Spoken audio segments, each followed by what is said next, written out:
Shalom untuk jemaat Abolov Denpasar atau Abolov Bali yang dikasihi Tuhan. Salam sehat selalu dan salam budaya baru. Izinkan saya membuka masker saya supaya saya bisa menyampaikan firman Tuhan lebih berekspresi. Jangan lupa masker dan hand sanitizer. Tetap jaga jarak, tetap berhikmat, dan tetap kita bijaksana. Oke. Jemaat yang kasih Tuhan, hari ini saya ingin membagikan tema kita tentang nilai-nilai Abolov yang kelima, tentang akuntabilitas kepada sesama dan pemimpin. Perlu kita ingat bahwa hari-hari ini kita sedang membangun nilai-nilai atau budaya. Budaya itu apa sih? Saya masih ingat Pak Petrus menyampaikan tentang suatu cara hidup yang berkembang, yang dimiliki bersama oleh sekelompok orang, serta diturunkan dari generasi ke generasi. Nah, budaya ini atau cara hidup ini membedakan kita. Dalam konteks ini adalah misalnya budaya teman-teman Abolov. Abolov itu bukan hanya Bali ya, seluruh Abolov. Ini membedakan antara pribadi, antara komunitas yang dibangun oleh jemaat Abolov dengan yang lainnya. Ayatnya di mana? Ayatnya di dalam 2 Timotius 3 ayat 10. Paulus mengatakan pada Timotius, ikutilah apa? Ajaranku, cara hidupku. Lah, cara hidupku itulah budaya.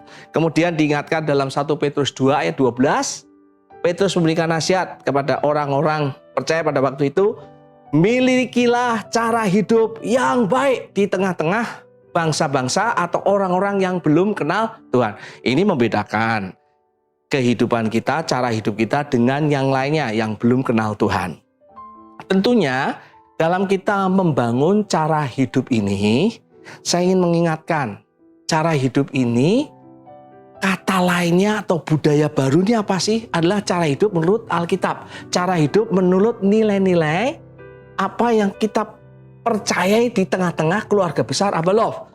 Nah, ketika kita membangun cara hidup ini bukan hanya masalah rohani saja, tapi masalah keseluruhannya, jiwa dan tubuh dan rohnya. Kalau di dalam bahasa yang sering saya katakan adalah di dalam kerohanian, emosi, intelektual, sosial, dan seluruh aspek kehidupan kita. Di dalam membangun cara hidup atau budaya kerajaan Allah, khususnya nanti tema yang kelima ini, nilai-nilai yang kelima ini, akuntabilitas kepada sesama dan pemimpin, kita tetap membangun berdasarkan visi misi jemaat Abolov. Apa? Ayo, masih ingat? Menjadi murid Kristus melalui komunitas sejati yang memancarkan gerakan kasih Bapa surgawi untuk menghadirkan kerajaan Allah dalam setiap bidang kehidupan.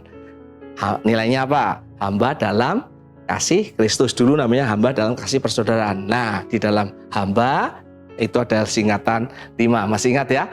Kalau Bapak Ibu saudara sekalian ada di gereja, tentu kita akan melihat sebuah tempat ya di mana ada kata-kata hamba.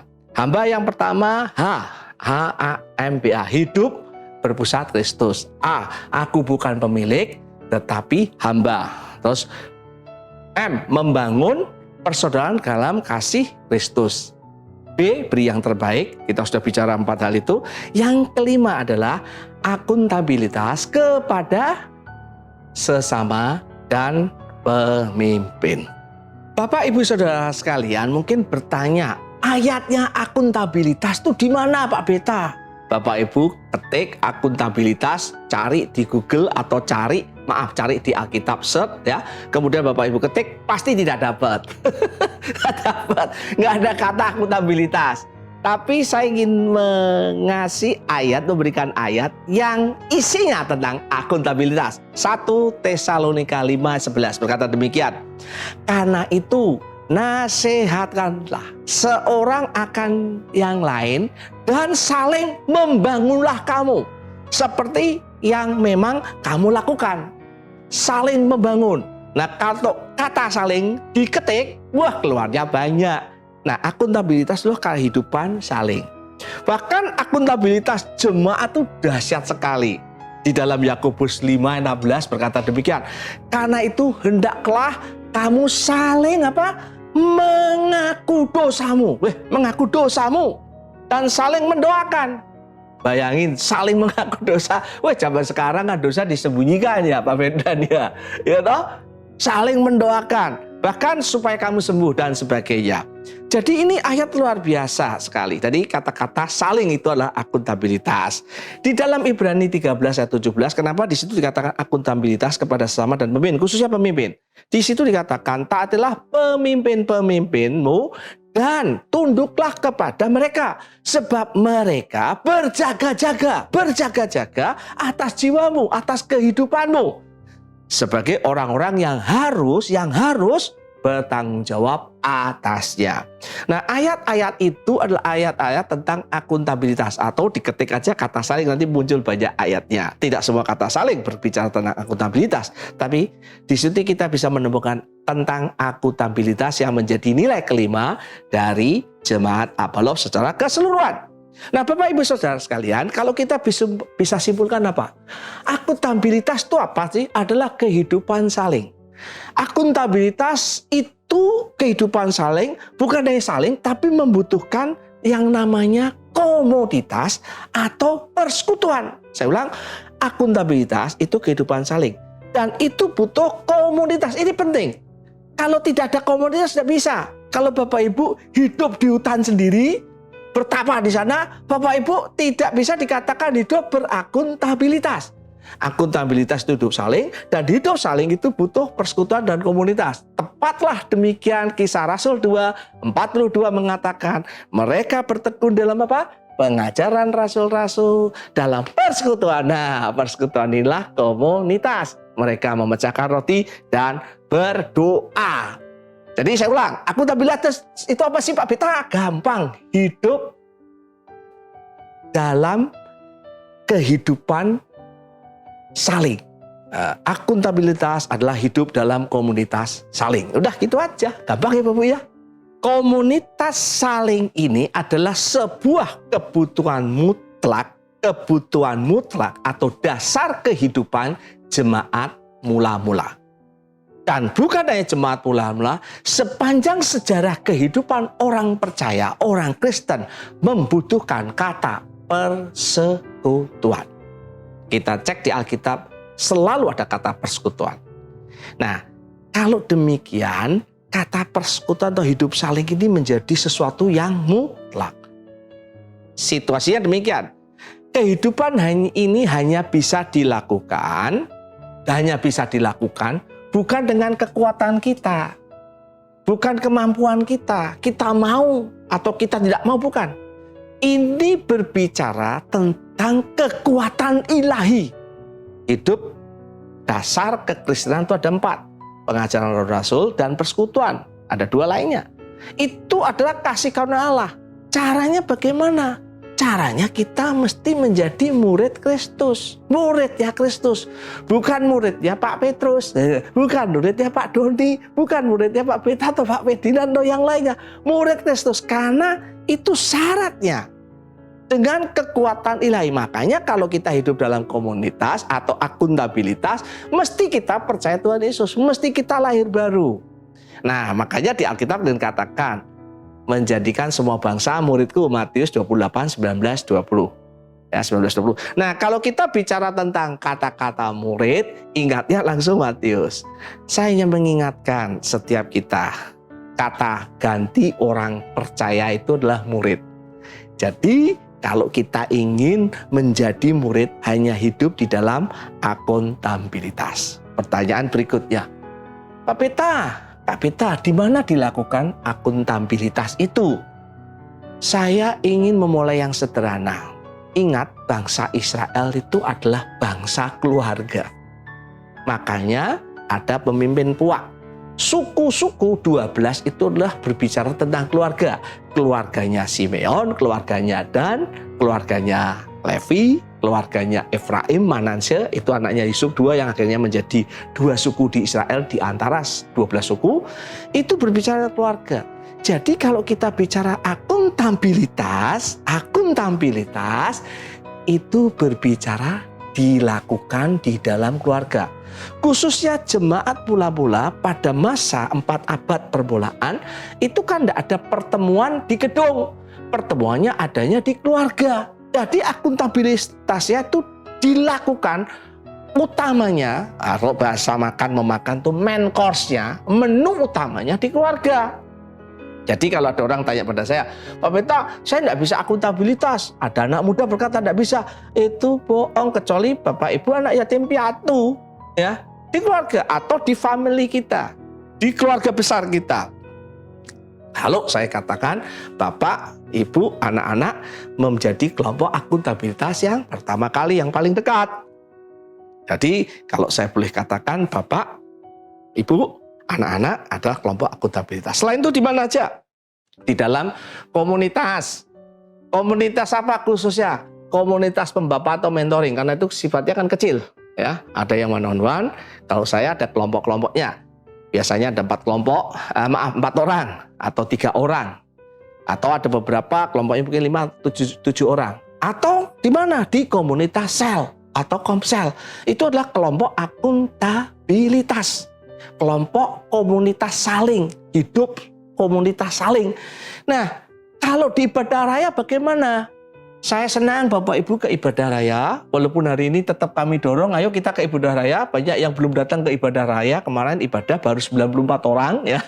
Biasanya kita ada sekitar berapa? 180, 200 di luar anak-anak. Hari ini saya mengingatkan kembali, tapi saya tetap berkata ibadah raya bukan tempat untuk membangun akuntabilitas. Tempatnya adalah, pertama adalah komsel atau kelompok pembapak atau mentoring. Selain keluarga. Kalau kita bisa mendapatkan kehidupan akuntabilitas, kita akan melihat proses yang luar biasa, proses yang dahsyat. Oke, saya akan mengulang sebentar Bapak Ibu saudara sekalian sebelum kita berbicara lebih lanjut tentang akuntabilitas kepada sesama dan pemimpin. Nah, sesama ini kan manusia. Dimulainya sederhana, di mana? Di KELUARGA, keluarga. Jadi keluarga kita. Kalau kita sebagai orang yang pelajar dengan papi mami kita, adik kita kalau punya adik atau kakak kita. Kalau kita sudah di luar kota bagaimana? Tetap bisa dibangun, kita tetap bisa berkomunikasi, kita mempertanggungjawabkan kehidupan kita, ya, akuntabilitas kepada orang-orang yang menjadi keluarga kita. Jadi tidak bisa alasan saya kurang dekat dengan mereka, ya tidak bisa, karena akuntabilitas itu dibangun. Pertama kali menurut saya adalah keluarga. Proses pembelajaran kita adalah proses pembelajaran keluarga. Saya bukan ingin berbicara tentang topik keluarga, tapi izinkan saya mengingatkan semua kasus-kasus masalah kehidupan kita, 80%, mungkin 90% ada yang berkata, itu adalah kasus-kasus keluarga. Saya ketemu dengan teman saya, seorang psikolog, dokter psikolog, dia pengajar di Amerika, dia berkata, 50% orang problem emosinya atau saya katakan kondisi emosinya dikuasai oleh keluarganya, 50%. Orang itu menjadi psikopat pembunuh darah dingin atau tidak 50% dari gennya. Penyakit-penyakit sudah mulai didefinisikan 50% itu dari gen. 50%-nya dari faktor-faktor lainnya. Ini tidak main-main loh. Jadi izinkan saya mengingatkan, akuntabilitas adalah mengembalikan kita kepada keluarga. Work from home. Home adalah rumah kita. Rumah dalam arti keluarga kita.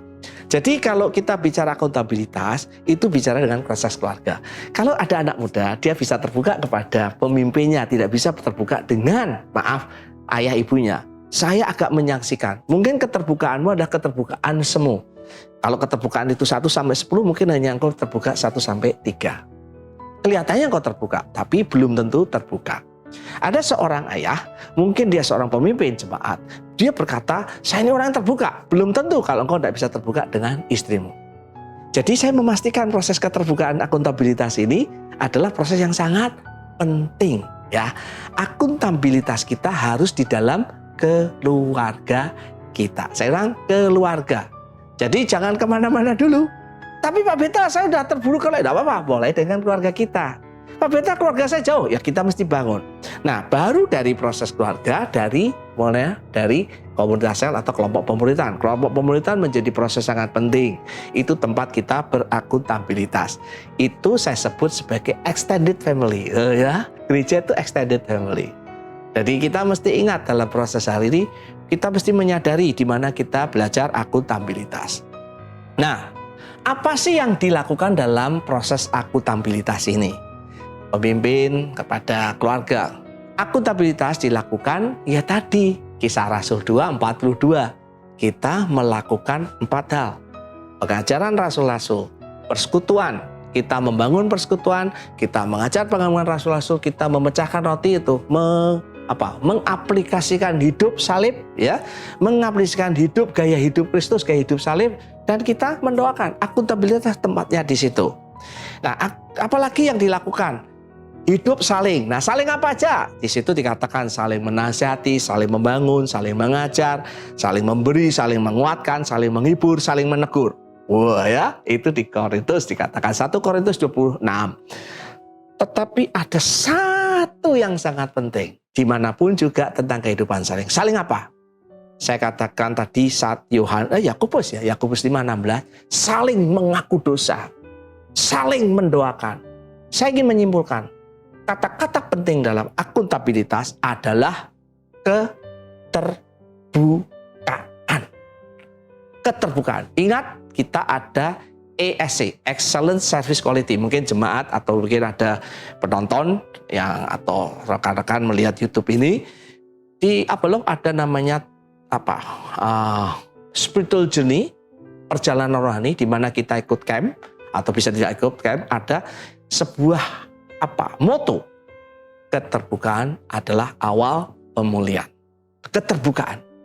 Akuntabilitas tidak bisa dibangun tanpa keterbukaan. Tidak ada keterbukaan di keluarga, tidak ada akuntabilitas. Tidak ada keterbukaan di dalam pembapaan, kelompok pemuda, tidak bisa ada akuntabilitas. Tidak ada keterbukaan di komsel, tidak ada akuntabilitas. Karena akuntabilitas adalah saya bertanya, Anda menjawab. Ya, bahkan bisa juga Anda bisa menjawab sebelum ditanyain. Itu akuntabilitas, ya. Maka ada kata-kata mengaku dosa itu ekstrim banget ya.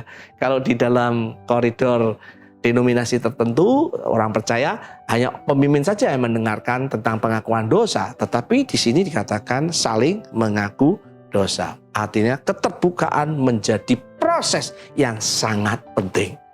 Jadi kalau saya berakuntabilitas, saya memastikan dimulai dengan istri saya sendiri. Kami saling berakuntabilitas. Kami saling menceritakan apa yang kami lakukan dari hari ke hari, atau bukan dari hari ini apa yang lakukan. Makanya setiap kami ada pesta keluarga, sekarang hanya saya, Eliana, dan Abel, kami cerita. Walaupun hanya 2-3 menit, apa yang kita lakukan, apa yang kita alami. Kita berakuntabilitas satu sama lain. Kalau saya ditanyain oleh istri saya atau Abel, saya mesti menjawab. Kalau ada pemuritan saya atau kelompok pembapaan saya, dia bertanya tentang sesuatu pada saya akan jawab. Kecuali hal-hal yang sensitif, misalnya gaji saya, atau hal-hal berkaitan dengan konseling, rahasia konseling, saya tidak akan jawab. Karena bukan tidak mau, tapi koridor ini adalah koridor pelayanan, koridor rahasia orang lain. Tapi kalau dia tanya tentang kehidupan saya, kehidupan dengan keluarga saya, bahkan ada kelompok-kelompok tertentu kami sedang membangun terus keterbukaan ini, dia bisa bertanya apapun. Saya berkata, apapun yang kau tanyakan saya akan jawab. Apapun, ya. Pak Pita, bagaimana dengan gaji? Ada beberapa orang di kelompok pemuritan saya beritahu. Karena ada situasi tertentu, saya memberitahu ke dia. Pak Pita, apakah itu tidak terlalu berbahaya? Keterbukaan adalah awal pemulihan. Saya ditanya seorang anak muda, bagaimana saya berjuang dengan kehidupan seks saya. Saya akan ceritakan. Kegagalan saya, keberhasilan saya. Tidak mudah Bapak Ibu, tapi ini memberikan proses bahwa ketika saya berakuntabilitas, saya dipulihkan. Bahkan ketika saya berbicara, menceritakan, jangan-jangan itu memulihkan kehidupan mereka. Keterbukaan, akuntabilitas kita, itu membawa kepada proses pemulihan. Saya ingin memastikan proses ini dilakukan dengan tepat. Maaf loh, kalau kita terbuka, Pak Ferdinand terbuka dengan saya, terus saya ceritakan jadi Warta Berita, RRI diumumkan kembali, bukan. Itu bukan namanya itu namanya penggosipan. Akuntabilitas adalah pembicaraan kita di antara kita, kehidupan saling terbuka, saling mengajar dalam close. Jadi hubungan yang tertutup, tidak bisa untuk orang lain. Itulah akuntabilitas. Bapak Ibu saya sekalian, apa sih yang dibutuhkan ketika kita membangun sebuah akuntabilitas? Yang pertama, saya senyum dulu, Bapak udah tahu kelihatannya. Waktu. Kalau Bapak Ibu tidak punya waktu, ya sulit membangun akuntabilitas. Di sebuah keluarga, kalau tidak ada waktu untuk berdoa bersama, membaca Alkitab bersama mungkin, atau diskusi, ya tidak bisa akuntabilitas. Akuntabilitas kami lakukan ketika kami, misalnya misbah keluarga, atau apapun namanya, doa bersama ya. Kami ceritakan kondisi kami. Karena waktu. Ada beberapa rekan-rekan berkata, saya ini sudah punya waktu, tapi kok tidak bisa? Nah, ingat keterbukaan. Kalau sudah prinsipnya terbuka, waktunya ada, pasti bisa. Kita bisa gunakan untuk berbicara, ngobrol, cerita mungkin ya. Itu waktu. Karena waktu ini tidak bisa digantikan oleh apapun juga. Pak Beta, waktunya kalau onsite atau waktunya pakai virtual boleh nggak? Ya tentukanlah, itu kan hanya masalah teknisnya saja ya. Waktu, karena waktu ini adalah sesuatu yang tidak bisa digantikan apapun juga, sesuatu yang hilang, yang kemudian kita harus akui waktu kita terbatas. Saya sekarang mau mencapai usia 60, jadi waktu itu menjadi hitungan yang sangat penting. Oke? Yang kedua, selain waktu adalah usaha atau effort ya. Kalau waktunya ada, nggak dikasih usaha, nggak mau, ya. Kalau saya katakan bukan hanya make time, tapi make beat. Atau kita mesti ketemu, entah virtual, entah onsite. Ya, harus ada usaha, harus ada niat, harus ada keinginan. Oh Pak Bita, kalau saya ke akuntabilitas hanya 15 menit, boleh nggak? Ya boleh aja kalau waktunya hanya 15 menit. Tapi yang saya takutkan gini, nonton drama Korea bisa berjam-jam, akuntabilitasnya susah. Atau nonton sinetron bisa lama, kan repot aja. Ya, apa Beta nyindir? Oh enggak, saya enggak nyindir, saya orang baik-baik, oke? Jadi sebenarnya effort itu dan waktu adalah dua sisi mata uang yang saling mendukung satu sama lain. Yang ketiga apa? Yang ketiga adalah harta atau uang. Loh, Pak Beta maksudnya apa? Kadang-kadang waktu ada, usaha ada, mungkin kita butuh ketemu di satu tempat yang ada makanannya, akan keluar duit ya, gitu ya. Kita mungkin supaya suasananya nyaman, AC-nya mesti dinyalakan, kan butuh uang, bayar listrik. Itu maksud saya. Jadi kalau tiga ini dikombinasikan, Bapak Ibu akan mendapatkan akuntabilitas yang maksimal di luar tadi keterbukaan. Karena ini penting sekali. Nah, sebentar lagi kita akan ada diskusi. Pastikan kita bisa mendiskusikan apa yang sudah kita pelajari sama-sama atau sharing minggu ini. Selain itu juga saya mengingatkan, kita akan ada perjamuan kudus, memastikan ayah atau pemimpin keluarga atau pemimpin komunitas, kalau Anda datang dengan komunitas, untuk Bapak Ibu bisa melakukan perjamuan kudus masing-masing. Oke, sebelum saya menutup dalam doa, saya memastikan, hiduplah di dalam akuntabilitas. Itu akan membuat Bapak Ibu kuat di dalam kehidupan, membuat kita bertumbuh menjadi orang Kristen, bukan hanya anak-anak, bukan hanya taruna atau muda, tapi Kristen bapak-bapak atau dewasa. Mari hidup di dalam komunitas sambil kita berdoa bersama-sama.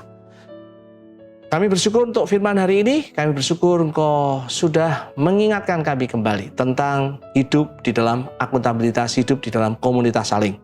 Anda-Mu berdoa supaya setiap kami, jemaat Abalov ini, setiap kami yang hari ini mendengarkan, kami dikuatkan, diteguhkan. Karena hidup di dalam komunitas adalah kasih karunia dari Allah. Dan bukan hanya kasih karunia Allah, tapi tanggung jawab kami untuk kami hidup di dalam. Kami mau terbuka. Kami punya waktu, kami punya energi, kami punya usaha, kami punya harta, uang untuk melakukan proses ini. Terima kasih Tuhan. Kami berdoa, kalau sebentar kami juga melakukan perjamuan kudus, Tuhan yang memimpin, Engkau hadir di dalam persekutuan hari mengenang Engkau di kayu salib, mengenang korban salib, mengenang keselamatan. Kami boleh melihat bagaimana Tuhan mati buat kami. Kami yang berdosa, kami yang dosanya seperti merah seperti kirmisi, dibuat seperti putih seperti salju. Kami dibenarkan. Bukan hanya dibenarkan, kami mendapatkan hidup yang kekal. Kami mendapatkan kerajaan Allah. Jemaat yang dikasihi Tuhan, Hari ini saya ingin melepaskan berkat untuk kehidupanmu. Terima berkat dari Allah Bapa, Putra, dan Roh Kudus, yaitu di dalam nama Tuhan Yesus. Berkat secara rohani. Firman, kehausan firman, kehidupan persekutuanmu dengan Tuhan. Berkat secara jiwani, damai sejahtera, sukacita, ketentraman, ketenangan. Berkat secara jasmani, kesehatan, dan keuangan. Berkat ini aku lepaskan hanya di dalam nama Tuhan Yesus. Setiap kita yang percaya berkata, amin.